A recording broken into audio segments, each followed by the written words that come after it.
Bismillahirrahmanirrahim. Assalamualaikum warahmatullahi wabarakatuh. Sahabat yang beriman, doa Nabi Yunus yang juga dikenal dengan tasbih Nabi Yunus adalah doa yang paling mustajab. Hal ini dibuktikan dari kisah pengamal tasbih Nabi Yunus selama 40 hari.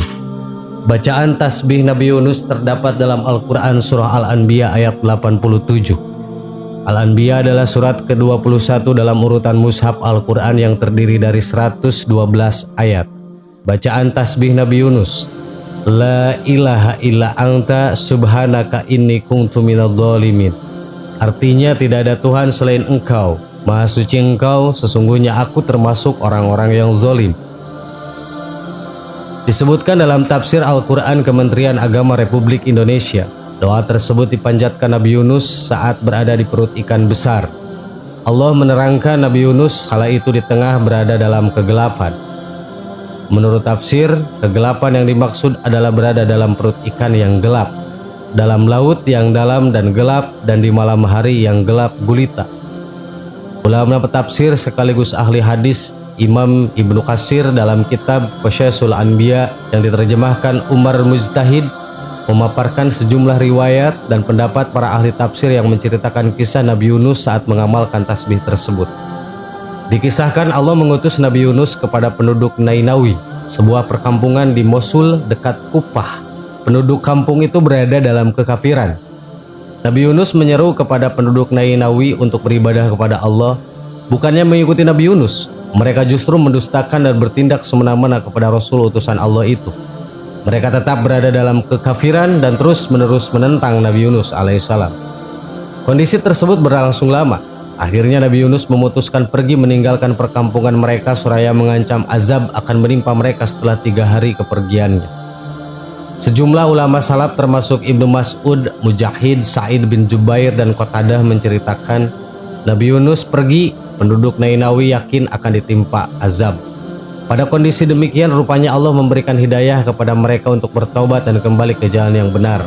Penduduk Nainawi lantas berteriak kencang memanggil-manggil Allah, berdoa sepenuh hati, merendahkan diri di hadapan Allah. Mereka semua menangis, bahkan hewan-hewan ikut bersuara. Allah Subhanahu wa Ta'ala dengan kekuatan, kasih sayang dan rahmatnya kemudian melenyapkan azab dari mereka. Azab yang disediakannya turun itu hanya berputar-putar di atas penduduk Nainawi seperti malam yang gelap. Di sisi lain, Nabi Yunus yang berniat pergi mengalami kejadian tak terduga saat berada di kapal. Kapal yang ia naiki terombang-ambing karena keberatan muatan dan nyaris tenggelam. Mereka kemudian sepakat untuk mengurangi satu penumpang dengan cara diundi. Pengundian pertama Nabi Yunus yang keluar. Mereka kembali mengundi lagi-lagi yang keluar Nabi Yunus. Pun dengan pengundian yang ketiga, akhirnya Nabi Yunus terpaksa dilemparkan ke lautan. Allah Subhanahu wa Ta'ala kemudian mengirimkan ikan besar dan langsung menelan Nabi Yunus alaihissalam. Allah memerintahkan ikan itu untuk tidak memakan daging dan mematahkan tulang Nabi Yunus. Ikan tersebut kemudian membawa Nabi Yunus berkelana di lautan. Menurut para mufasir, Nabi Yunus sempat mengira dirinya sudah mati saat berada di perut ikan. Lalu ia menggerak-gerakkan tubuhnya. Begitu tahu masih hidup, Nabi Yunus langsung bersujud kepada Allah Subhanahu wa Ta'ala. Nabi Yunus tak hentinya berdoa, berzikir, tasbih selama di perut ikan. Bacaan tasbih Nabi Yunus yakni La ilaha illa anta subhanaka inni kuntu minadh dhalimin. Tidak ada Tuhan selain Engkau, Maha suci Engkau, sesungguhnya aku termasuk orang-orang yang zalim. Doa tersebut naik sampai bawah arsy. Para malaikat berkata, Ya Rob, suara lemah dan tidak asing berasal dari tempat yang tidak diketahui. Allah bertanya, apa kalian tidak mengenali suara itu? Mereka menjawab, tidak ya Rob, siapakah dia? Allah menjawab, hambaku Yunus. Para malaikat kemudian berkata, hambamu Yunus yang amalannya selalu dibawa naik dan doanya selalu dikabulkan? Mereka juga mengatakan, ya Rob kami, mengapa engkau tidak mengasihi apa yang ia lakukan pada saat lapang, sehingga kau selamatkan dia dari musibah? Iya, kata Allah.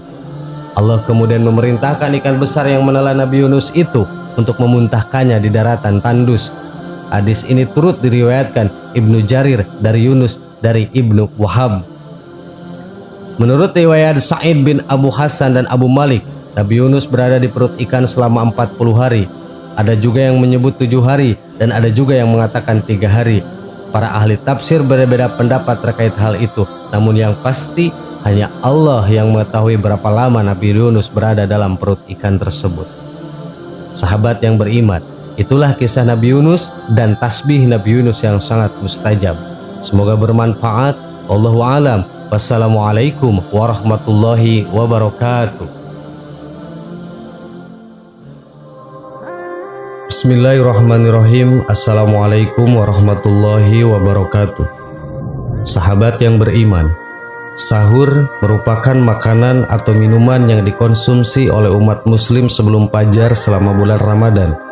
Selain menjadi ibadah yang dianjurkan dalam Islam, sahur juga memiliki banyak keutamaan. Dari sisi kesehatan dalam Islam, sahur dianggap sebagai sunnah Rasulullah dan merupakan ibadah yang dianjurkan. Rasulullah SAW bersabda bahwa sahur mengandung berkah dan Allah serta malaikatnya mendoakan orang yang makan sahur dengan baik. Selain itu, makan sahur juga dapat membantu meningkatkan ketakwaan seseorang dan mendatangkan pahala. Dari sisi kesehatan, sahur dapat membantu mencegah dehidrasi, menjaga kadar gula darah, meningkatkan kualitas tidur, menjaga kesehatan jantung, dan menjaga berat badan. Dengan mengkonsumsi makanan yang sehat dan bergizi pada saat sahur, dapat membantu menjaga keseimbangan cairan dalam tubuh, menurunkan risiko penyakit jantung, dan mengurangi keinginan untuk makan berlebihan saat berbuka. Oleh karena itu, sahur adalah sebuah praktek yang penting dan harus dilakukan dengan baik. Lantas apa saja keutamaan sahur dari segi agama dan kesehatan? Keutamaan sahur dari sisi agama dan dalilnya. Sahur adalah makanan atau minuman yang dikonsumsi oleh umat muslim sebelum fajar selama bulan Ramadan. Keutamaan sahur dalam Islam sangatlah besar, baik dari sisi agama maupun kesehatan. Berikut ini adalah beberapa keutamaan sahur dari sisi agama beserta dalilnya. 1. Menjadi sunnah Rasulullah SAW. Sahur adalah sunnah Rasulullah. Beliau bersabda, "Makan sahurlah, karena sesungguhnya pada sahur itu terdapat berkah." Hadis riwayat Bukhari dan Muslim. 2. Sahur adalah ibadah yang dianjurkan. Makan sahur merupakan ibadah yang dianjurkan dalam Islam. Rasulullah bersabda, "Sahur itu adalah berkah yang tidak boleh ditinggalkan, maka makanlah walaupun hanya sebutir kurma atau minum segelas air." Hadis riwayat Ahmad. 3. Menjaga kesehatan. Makan sahur dapat membantu menjaga kesehatan dan mengurangi rasa lapar selama berpuasa. Rasulullah bersabda, "Sesungguhnya Allah dan malaikatnya mendoakan orang yang makan sahur dengan baik." Hadis riwayat Tirmizi. 4. Meningkatkan ketakwaan. Makan sahur dapat meningkatkan ketakwaan seseorang karena dapat membantu memperkuat fisik dan mental dalam menjalankan ibadah puasa. Rasulullah bersabda, "Makan sahurlah, karena di dalam sahur terdapat keberkahan." Hadis riwayat Bukhari dan Muslim. 5. Dapat mendatangkan pahala. Makan sahur dapat mendatangkan pahala karena merupakan amalan baik yang dikerjakan oleh seorang muslim. Rasulullah bersabda, "Barang siapa yang berbuka puasa dengan satu kurma yang segar, maka baginya adalah pahala seperti pahala orang yang bersedekah dan satu makanan."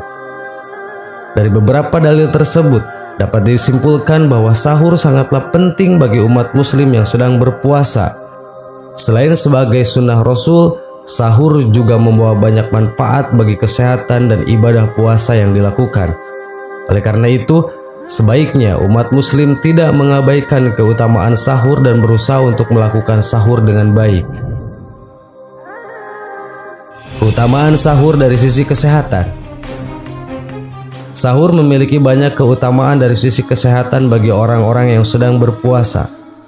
Beberapa keutamaan tersebut adalah: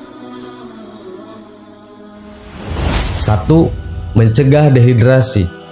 Makan sahur dapat membantu mencegah dehidrasi selama berpuasa, karena orang yang melakukan sahur akan mengkonsumsi cairan dan makanan yang dapat membantu menghidrasi tubuh. Hal ini dapat membantu menjaga keseimbangan cairan dalam tubuh. 2. Menjaga kadar gula darah. Makan sahur juga dapat membantu menjaga kadar gula darah dalam tubuh. Dengan mengkonsumsi makanan dan minuman yang mengandung karbohidrat kompleks seperti roti, gandum, dan sayuran, dapat membantu menghindari penurunan kadar gula darah yang terlalu drastis selama berpuasa.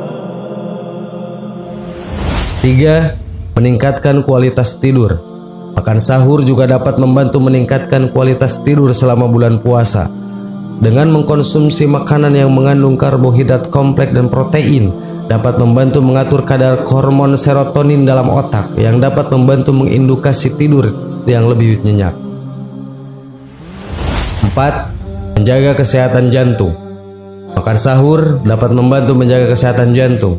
Dengan mengkonsumsi makanan yang seimbang seperti buah-buahan, sayuran, dan biji-bijian dapat membantu menurunkan risiko penyakit jantung. 5. Menjaga berat badan. Makan sahur juga dapat membantu menjaga berat badan selama bulan puasa. Dengan mengkonsumsi makanan yang sehat dan bergizi pada saat sahur, dapat membantu menjaga rasa kenyang selama berpuasa, sehingga mengurangi keinginan untuk makan berlebih saat berbuka. Dari beberapa keutamaan tersebut, dapat disimpulkan bahwa sahur memiliki banyak manfaat bagi kesehatan selama bulan puasa. Oleh karena itu, sebaiknya umat muslim tidak melewatkan sahur dan berusaha untuk mengonsumsi makanan yang sehat dan bergizi pada saat sahur. Sahabat yang beriman, itulah keutamaan-keutamaan sahur di sisi agama dan sisi kesehatan menurut Islam. Semoga kita selalu beristiqomah untuk melakukan sahur.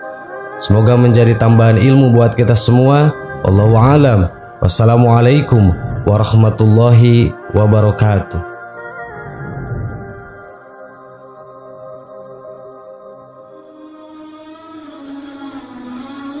Bismillahirrahmanirrahim. Assalamualaikum warahmatullahi wabarakatuh. Sahabat yang beriman, perbuatan zina adalah salah satu dosa besar selain menyekutukan Allah dan durhaka kepada orang tua. Adapun seorang yang melakukan zina umumnya akan tergiring ke jalan yang sesat. Akan tetapi karena seperti yang kita tahu bahwa Allah Subhanahu wa Ta'ala memiliki sifat Maha Pengampun, maka ada beberapa amalan yang bisa dilakukan supaya dosanya diampuni dan mau bertobat kepada Allah atas segala yang sudah diperbuat. Nah, kira-kira seperti apa taubat yang bisa diterima oleh Allah atas dosa berzina? Sebenarnya di dalam ajaran agama pun kita sudah diperintahkan untuk menjauhi perbuatan keji seperti berzina. Jadi perbuatan tersebut merupakan dosa besar yang sangat terlarang. Bahkan balasan untuk pelaku zina sendiri selain di akhirat akan mendapatkan siksa yang pedih, di dunia pun mereka akan dicap jelek oleh lingkungan sekitar. Bahkan kehormatan di mata orang lain sudah tidak ada. Begitu juga di mata Allah Subhanahu wa Ta'ala. Sekarang ini apabila kita amati, perilaku zina memang merupakan yang sudah umum dan banyak dilakukan khususnya oleh kaula muda yang buta akan pendidikan agama.